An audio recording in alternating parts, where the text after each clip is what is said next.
A resurfaced email sits like a shard under the skin, small, irritating, impossible to ignore. On a December night in London, a black one-shoulder gown walks into a cone of light at the Royal Albert Hall, and the room inhales because no one outside a tight circle seems to know she is coming. The British Fashion Awards are a machine of schedules and seating charts and embargoes, yet the machine stutters, cameras hunt for focus, and somewhere across town, a phone on a Kensington Palace desk does not ring. Cut to the comms grid, the palace version of air traffic control color-coded calendars, press lists, risk matrices, the quiet tyranny of protocol that keeps tomorrow's headlines from detonating in the wrong order.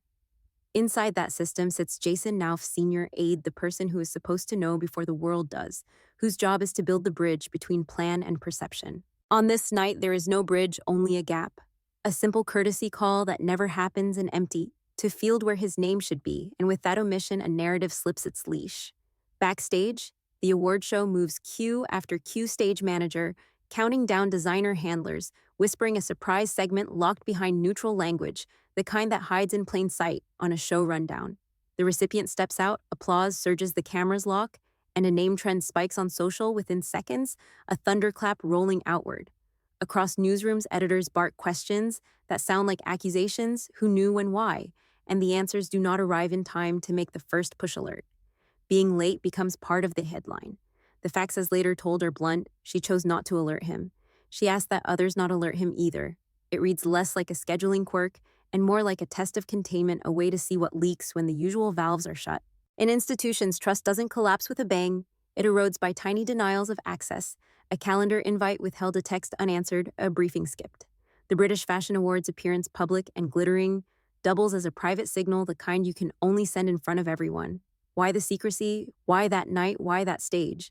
The charitable version says fear of leaks, the desire to keep a surprise intact, the need to move without the drag of process. The harder version says the process itself was the target, that control over optics had become the point, that a senior aide had shifted from asset to variable. Both stories fit the evidence, neither is complete, and each choice carries a cost. Protocol protects you until it boxes you in, spontaneity frees you until it makes collateral out of colleagues. In the moment, the machine improvises. Reporters reverse engineer the timeline from photos, and geotags comm staff draft retroactive lines that sound planned, and inside inboxes, the first emails about awareness and alignment begin to stack. Not a scandal, not yet, just friction that leaves a mark. But stories like this don't end at the stage door. They tunnel into HR corridors and legal pads, and eventually into the public record as artifacts with metadata.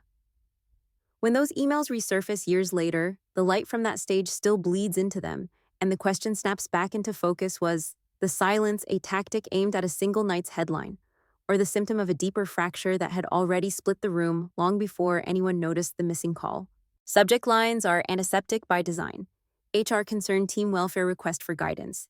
The body text is where the heat lives. In late 2018, an internal message moves through the palace system with courteous edges and a sharp center. It warns that staff are under pressure, that 2 personal assistants have already left. That behavior, described by some as demeaning or destabilizing, may be crossing lines. The words do not say scandal. They say duty of care, risk process language that pretends to be neutral, because neutrality is how institutions protect themselves from their own emotions. To understand the email, you have to understand the corridor it travels. Human resources in a royal household is both office and firewall. It receives logs, triages. An aide writes, a manager forwards. An HR officer opens a case file, timestamps the intake, creates a folder that will outlast everyone in the thread. Bullying in media shorthand is a headline word. Internally, it's a threshold test with criteria, pattern, intent, effect-protected status evidence that can be weighed without witnesses dissolving under the lights. HR asks for specifics, not adjectives, dates, quotes, tasks assigned and reassigned, messages preserved, sleep lost. The sender, Jason Knauf, sits unusually close to the blast radius. He has worked across both Sussex and Cambridge operations, fluent in the grammar of press storms and internal diplomacy, aware that the same act can look different through different windows. His email is not a press release. It is a record of concern lodged inside a bureaucracy that prefers paper to memory.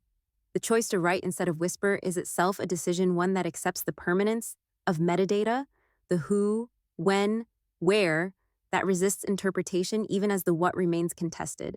What happens next looks dull from the outside, which is why most people miss it. HR schedules quiet conversations, a note-taker sits in, Words like perception and impact appear more often than anyone would like. A working definition of difficult is carved down to behaviors that can be named. Staff who left are contacted. Those still in place are asked to keep talking while also keeping calm. Everyone signs something because confidentiality is both shield and gag, and the file grows denser without getting louder. The palace prefers outcomes, not scenes. Contained does not mean resolved. Months pass. The appearance at the fashion awards still hums in the background, like a fire alarm someone forgot to silence. The complaint remains inside the system, in theory, walled off from front pages. In practice, walls in this world are more sieve than stone.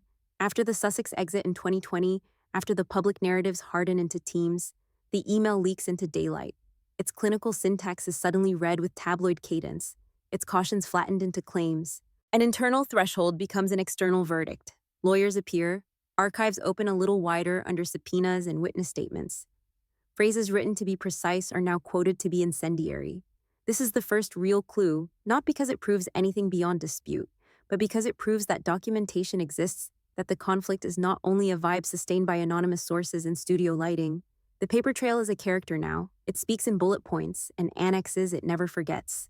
Yet even paper hedges. It captures the claim, not the truth. It documents the lens, not the light. The accused rejects the word bullying. Allies describe generosity, small kindnesses, gifts given on ordinary days. Both sets of statements can live in the same folder without resolving each other.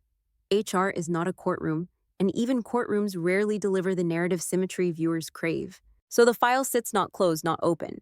A Schrodinger's box of workplace dynamics and media timing, waiting for the next trigger to pull it back into focus. And when it returns, as old emails tend to do, it will drag calendars and witness lists and job titles into the frame, forcing the audience to watch slowly to separate what the email says from what we want it to say.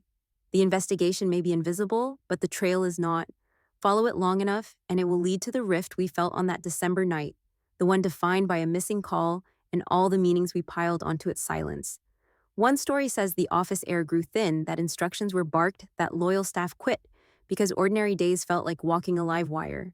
Another story says the office ran on gratitude, that handwritten notes landed on desks, that the boss showed up with small gifts and an even smaller ego. Both stories travel with witnesses. Both come stamped with dates. Both swear they are the only way to read the same months. Line them up on a wall. December 2018. The Fashion Awards, the surprise that wasn't routed through comms. Later that winter, the internal email, clinical tone and sharp edges. 2019 churn beneath the surface, departures and replacements, noted in newsletters no one outside HR reads. 2020, the exit geography becomes a character. 2021 television lights a primetime interview that rearranges public memory in 2 hours. The calendar does not pick a side, it just keeps time. The negative accounts arrive with the gravity of attrition, detailed and weary, meetings that run hot, tasks repeated, because the first delivery somehow didn't count the quiet humiliation of being cut out of loops you are paid to maintain. These voices rarely speak on camera. They are allergic to heat. They prefer affidavits and lawyers and the buffer of anonymity, which makes them sound less real to some, more credible to others. The language is almost always the same pattern: impact, harm. The defense arrives brighter, more human, and less procedural. Producers and collaborators describe warmth. Former colleagues talk about generosity that wasn't performative, moments that do not read as strategy because no one was watching. A gift bag left on a chair, a thank you text long after hours, a note that names a crew member the camera never sees. These anecdotes do not rebut an HR file the way a legal argument does. They offer an alternate lens, suggesting that the same intensity others found abrasively exacting can also feel like care when you are in its beam. Now throw in motive and you get static. Who benefits when pain becomes public? Who profits when kindness scales into brand? Who leaks and why? After the exit, every new detail is read as payback or defense, as a move on a board someone else drew. A leaked email becomes proof of a long-held grudge. A glowing testimonial becomes proof of image rehab. The frame tightens until nothing can simply be a day at work. Return to the British Fashion Awards and test 2 theories. If the surprise was strategy, it reads like a shot across the bow, proof of control, proof that the old pipes can be bypassed, proof that the principal decides the temperature of the room. If it was a protocol breakdown, it reads like miscommunication under pressure, an avoidable miss that metastasized because trust was already eroding. Both accounts make sense when you stare at the same facts. Both are unsatisfying because they do not finally explain why the call wasn't made, only what the missing call did to everyone who lived with its echo. And then the strangest detail of all, the review that never speaks. An internal assessment takes statements, checks logs, drafts findings, and then does not publish them. Policy tweaks are hinted at, lessons are said to be learned, confidentiality is cited as the seal. The void becomes a stage of its own. Commentators fill it with certainty, advocates weaponize it. Skeptics treat it as proof of nothing except power's preference for silence. By the end of this beat, the audience must hold the discomfort: two narratives, one timeline, no shared conclusion. We know the calendar, we do not know the room. The paper trail exists. It does not tell us what it felt like to stand beside it. And the more the archive grows, the more the story behaves like a funhouse mirror. Every angle reflects back a different truth, each reflection plausible enough to survive until something heavier lands on the table and decides which image we keep. The headline lands with clean type and institutional weight, a leadership appointment framed by a green-tinted mission about climate and innovation. Within hours, links to an older story begin to hitch a ride in the sidebar, the way barnacles find a hull. Jason Knauf steps into a new role and the archive wakes up because promotions operate like subpoenas for memory. What you did before is re-entered into evidence. What you wrote becomes louder. What you declined to say becomes a statement of its own. The boardroom is bright glass walls and careful optimism, the kind of space that expects press interest and plans corridors for it. A prize with global sponsors, a calendar with cities and cameras, a brand that insists on credibility at scale. In that light, the old emails grow teeth again. They were clinical when written, they were explosive when leaked, and now with the sender holding a bigger title, they read like testimony given by a man the system has decided to trust. Nothing in the text has changed. The context has.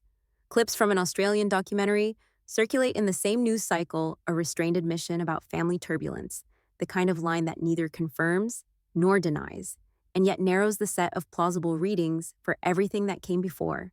When institutions speak in public, they rarely use adjectives. They use appointments. A new job communicates that your judgment is not a liability, that your history has been weighed and found compatible with responsibility. It does not exonerate you. It tells the audience which microphone you'll be handed next. Here is how the reframing works. When a junior figure raises concerns, it can be read as self-protection, as office politics, as a loyal soldier trying to survive a storm. When that same figure sits at the head of a table with a global brief, the narrative retrofits around authority and the emails start to look like early warnings that a later world should have heeded. Credibility, like light, changes what you see without moving the object. The paper trail did not grow new paragraphs. It acquired new lighting. The legal echoes returned too. Filings from the wider media wars, witness statements that entered the record during battles, only tangentially related to workplace conduct, all of it now pulled through a climate prize headline, because audiences prefer to binge stories rather than file them by category. A montage assembles itself: the fashion awards stage, the HR corridor with its circuit of interviews, the exit and the televised confessions that redrew loyalties, and then this, an executive title that turns past emails into present tense again. This is the reveal the story has been circling. The fight was never only about a single night, a single memo, a single allegation. It was about who gets to hold the narrator's pen when documents meet platforms. A royal household writes policy, a foundation writes press releases, a broadcaster writes memory. Careers move between these rooms and carry their archives like carry-on luggage. The moment you change rooms, the archive is scanned again, and the verdict people refuse to say out loud becomes legible in the way they schedule you, the budgets they trust you, with the silence they grant you when the camera cuts. It is tempting to read the appointment as a verdict on the past and be done, but the story resists endings. The still unpublished findings from that internal review hover like redactions you can almost read through if you tilt the page just right. What the new role proves is narrower and more unsettling. Institutions do not resolve disputes so much as allocate credibility, and once credibility is allocated, the same sentence reads differently to different crowds. The emails are not new, the interviews are not new, the arguments are not new, only the angle of the light has changed, and under that light, the central question shifts from "did she" to "who benefits when this resurfaces now," and what that answer says about the power that keeps the spotlight focused while leaving the rest of the stage in shadow. There is a file somewhere that will never be screened for an audience, a stack of interviews and contemporaneous notes and HR summaries with their careful hedging, and it sits behind policy like a locked drawer in a room you are allowed to enter but not touch. The existence of the file is treated as transparency, the contents as confidential, and between those two positions, a public conversation learns to walk on tiptoe. Careers continue, titles change, platforms expand, and yet the center of the story remains a folder that refuses to speak, except in the passive voice. What then do we actually know, and what have we only inferred? We know there were departures. We know an internal concern was logged. We know a surprise appearance at a major show bypassed the usual pipes and created a cavity where trust should have circulated freely. We know the email exists because it leaked and that its phrasing was clinical until tabloids breathed heat into it. We know statements of kindness exist alongside allegations of harm, and that both tend to arrive from people who would rather not have their faces turned into thumbnails. Everything else is contour and shadow, the shape of a truth we cannot see yet feel circling the room. The plausible theories narrow to three lanes. One, a workplace story defined by mismatched expectations and the corrosive effect of speed where leadership style met institutional culture, and sparks caught dry timber. If the sealed report ever opened with specific corroborated behaviors and a record of remedies, this lane would harden into the map. Two, a media timing story defined by the gravitational pull of televised confession and competitive leaking, where emails and testimonials became chess pieces moved to win a narrative week. If new disclosures showed coordinated briefings, time-stamped to milestones, this lane would sharpen. Three, a power allocation story defined by who controls stage budget and microphone, where the same document acquires or loses moral voltage, depending on the job title taped under the sender's name. If anything, the last few years already argue this lane is real. What evidence would actually move people, not just re-rack their existing beliefs with better adjectives? An unredacted internal review signed by the decision makers with timelines and exhibits, on the record testimony from staff who left and those who stayed, not to punish anyone but to fix the proportions of what happened. Contemporaneous logs calendar invites message threads, task trackers that replace after-the-fact memory with the unromantic precision of timestamps. Short of that, we are condemned to curate our own cuts, to edit for the ending we prefer to mistake the loudest room for the truest one. Bias is not a flaw unique to audiences. Institutions carry it like a watermark. Media carries it like a house-style. Subjects carry it the way anyone carries their side of a breakup, convinced that if the other person would just read the text in order, everything would be obvious. The inbox refuses to cooperate. Emails arrange themselves as if to tell a story, but they do not know the story they are in. They cannot see the meeting that happened after the meeting. They cannot hear the tone a sentence was said, and they cannot measure the moment a relationship chose survival over trust. So we end where we began, with a stage and a silence. The light hits the dress, the camera drinks in the surprise, and somewhere, an empty to field records and absence that becomes plot, then precedent, then myth. Off stage, a new title hangs on a fresh office door, and the old messages glow again under a different lamp. The file remains closed, the statements remain incompatible, the calendar keeps its indifferent beat. The story offers no verdict, only a frame for the next piece of evidence, if it ever arrives: an unlocked drawer, a signed page, a voice that decides to attach a name, and until then the cursor blinks in the inbox, like a metronome measuring attention rather than time, waiting for someone to decide who, if anyone, should be added to the thread.